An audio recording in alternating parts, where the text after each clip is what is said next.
உலகமெங்கும் பரவி வாழ்கின்ற தாய் தமிழ் உறவுகள் அனைவருக்கும் வணக்கம். இன்று மிக முக்கியமான நாளாக கருதப்படுகின்ற தமிழரினுடைய பண்பாட்டு அடையாளமாக கருதப்படுகின்ற தை திருநாள் நிகழ்வானது கொண்டாடப்படுகின்றது. குறிப்பாக பார்த்திங்கன்னா புலம்பெயர்ந்து வாழுகின்ற தமிழர்கள் அந்த 4 நட்சத்திரத்தின் அடிப்படையில் இன்னைக்கு இந்தியாவில் இருக்கின்ற தாயக தமிழர்களை தவிர்த்து உலகமெங்கும் பரவி வாழ்கின்ற அனைத்து தமிழர்களும் இன்றைக்கே பொங்கல் வைத்து விட்டார்கள். எனவே அவர்களுக்கு இன்றைக்கி இனிய தமிழர் திருநாள் மற்றும் பொங்கல் நல்வாழ்த்துக்கள். உலகமெங்கும் பரவி வாழ்கின்றவர்கள் எந்த இடத்துல இருந்தாலும் அந்த மண்ணின் மக்களினுடைய வாழ்வியலையும் கலாச்சாரத்தையும் நுகர்ந்து வாழ்ந்தாலுமே தமிழர் அடையாளத்தோடு வாழ்கின்ற அந்த போக்கை அங்கங்கு நடக்கின்ற அந்தந்த நகரங்களில் அந்தந்த நாடுகளில் வாழ்கிறவங்க நடத்துகின்ற அந்த பொங்கல் திருநாள் மூலமாக அறிய முடிந்தது.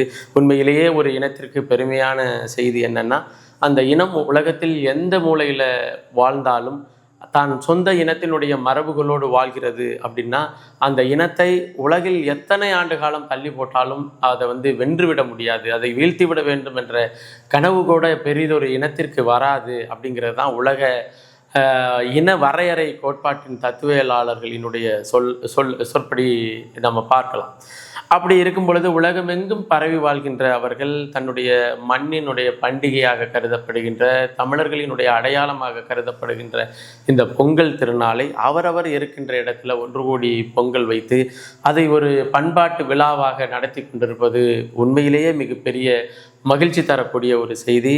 அந்த வகையில் உலகமெங்கும் இருக்கின்ற தாய் தமிழ் உறவுகளுக்கு இனிய தமிழர் திருநாள் வாழ்த்துக்களும் பொங்கல் திருநாள் வாழ்த்துக்களையும் பகிர்ந்து கொள்கிறோம். அதே போல் தமிழ்நாட்டை பொறுத்தவரையிலையும் இன்னைக்கு போகி பண்டிகை, நாளைக்கு பொங்கல் பண்டிகை என்று நம்ம கொண்டாட இருக்கிறோம். உண்மையில் தமிழ்நாட்டை பொறுத்தவரையிலையும் நாள் நட்சத்திரம் இதையெல்லாம் பார்க்காம என்னைக்கு தை மாதம் 1ஆம் தேதி பிறக்குதோ அது ஒரு வருடத்தில் ஜனவரி மாதம் 14ஆம் தேதி தை ஒன்றாக இருக்கும். ஒரு சில வருடத்தில் ஜனவரி மாதம் 15ஆம் தேதி தை ஒன்றாக இருக்கும்.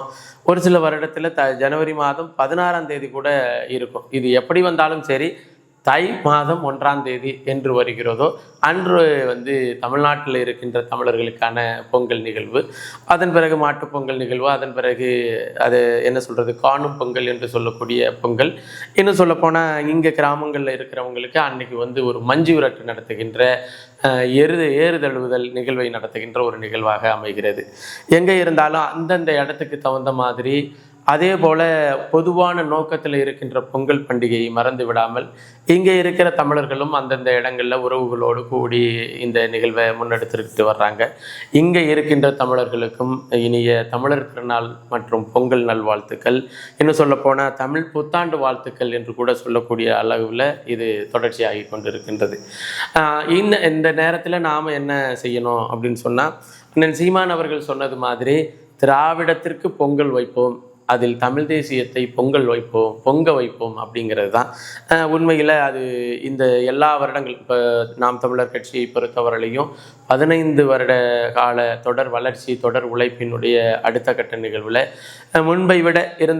முன்பு இருந்ததை விட அதிக அளவில் தமிழ் தேசிய இன உணர்வு எழுச்சி பெற்ற நிலையில் அங்கங்கும் நாம் களப்பணி செய்து கொண்டிருக்கிறோம். குறிப்பாக 2026 வருடம் ஆண்டுங்கிறது தமிழ் தேசிய அரசியலுக்கும் சரி, நாம் தமிழர் கட்சிக்கும் சரி தமிழ் தேசிய அரசியலில் நாம் தமிழர் கட்சியில் களம் கண்டு கொண்டிருக்கின்ற எல்லாருக்குமே மிக முக்கியமான நாள். அது எப்படி உணர்த்தணும்னா, வருடத்தினுடைய தொடக்க நாட்களே தமிழ் தேசிய அரசியலினுடைய எழுச்சியினுடைய போக்கு திசை மிக வேகமாக நகர்ந்து கொண்டிருக்கிறத நம்மளால் பார்க்க முடிகிறது. அந்த வகையில் அண்ணன் சீமான் சொன்னது மாதிரி திராவிடம் என்கின்ற பழமைவாத குப்பை, ஆரியம் என்கின்ற பழமைவாத குப்பை, இது ஆரியமும் திராவிடமும் வெவ்வேறுன்னு சொல்லிக்கிட்டு இருக்கிறாங்க. அது அப்படியெல்லாம் இல்லை, ரெண்டுமே ஒரே குப்பை தான். ஒரே குப்பையினுடைய 2வது வெர்ஷன் தான் ஆரிய குப்பையினுடைய அப்டேட்டட் வெர்ஷன் திராவிட குப்பை. எனவே இந்த 2 குப்பைகளையும் நம்ம தீயில போட்டு தீயிடுவோம். அந்த தீயிடும் பொழுது ஒரு சுவாலை வருது இல்லையா, இது ரெண்டையும் எரிக்கிறது ஒரு சுவாலை, அதுதான் தமிழ் தேசிய சுவாலை. அந்த தீ அதாவது நான் என்ன சொல்கிறேன்னா, இந்த திராவிடத்தை கொளுத்தும் பொழுது திராவிட தீ தான் வராது, திராவிடத்தை கொளுத்துறது அதற்கு எதிரானது தான். அப்போ ஆரிய திராவிடத்தை கொளுத்தும் பொழுது பிறப்பது தமிழ் தேசிய தீ தான். அந்த தமிழ் தேசிய தீயினுடைய ஜுவாலையில், அந்த நெருப்பினுடைய வெளிச்சத்தில், நெருப்பினுடைய அனலில் தமிழ் தேசிய அரசியல் என்கின்ற வெளிச்சத்தின் அடிப்படையில் அந்த பொங்கல் பொங்க வேண்டும். அதுதான் அண்ணன் சீமான் அவர்கள் சொல்கிறது என்னென்னா, திராவிடத்தை பொங்கல் வைப்போம், பொங்கலில் வைப்போம், அதில் தமிழ் தேசியத்தை பொங்க வைப்போம் அப்படிங்கிறது தான் உலகமெங்கும் இருக்கின்ற தமிழ் தேசிய உறவுகளுக்கும் தாய் தமிழ் உறவுகளுக்கும் தமிழர் திருநாள் மற்றும் பொங்கல் நல்வாழ்த்துக்களை பகிர்வதில் மிகப்பெரிய மகிழ்ச்சி அடைகிறது. நாம் தமிழர் கட்சியினுடைய பண்பாட்டு பாசறையான வீரத்தமிழர் முன்னணி மற்றும் தமிழம் செந்தில்நாதன், வலையொலியினுடைய பாலாளராக இருக்கின்ற தமிழம் செந்தில்நாதன், மேலும் கூடுதலாக தமிழம் பதிப்பகத்தின் சார்பாகவும் இந்த தமிழர் திருநாள் வாழ்த்துக்களை பகிர்ந்து கொள்கிறோம். எல்லாரும் தன்னுடைய சந்ததிக்கு, தன்னுடைய பிள்ளைகளுக்கு, தன்னுடைய அடுத்தடுத்து வருகின்ற சந்ததிக்கு தமிழர் திருநாள்னா என்ன, தை திருநாள் என்ன, பொங்கல்னா என்ன, எதற்காக கொண்டாடுகிறோம் அப்படிங்கிற எல்லா வரலாற்றையும் அவர்கள் மனதில் கடத்தி விட வேண்டும் என்பதை நீங்கள் இன்னும் நல்ல நூல்களை பரிந்துரை செய்யுங்க. பிள்ளைகளுக்கு தமிழர் வரலாறு குறித்த நூல்களை பரிந்துரை செய்யுங்க.